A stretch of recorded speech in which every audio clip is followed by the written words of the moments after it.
Hey guys, Andrew here. Welcome back to UpIQ. And in this video, I'm going to show you how to download Google Chrome password file. So all you have to do is simply click the three dots on the upper right hand side and go down to where it says settings there. Now from here on the left, click on the autofill in passwords, and here you have the option to click on the Google Password Manager. You want to go ahead and click on that. Now, if you have a ton of different passwords here saved in Google Chrome, you can download that as a file. And let me show you how to actually do that. All you really have to do is click in settings on the left hand side, and here you have some options. So you want to scroll down a bit and you'll find export password.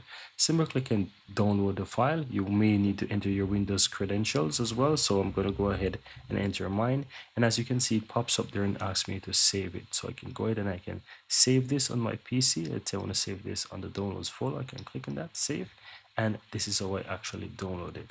Right, and that's it guys. So if you go ahead and open up your downloads folder here on your computer, you will see that it actually saves in an Excel sheet, so you can go ahead and open that and view those credentials with ease. And that's it guys.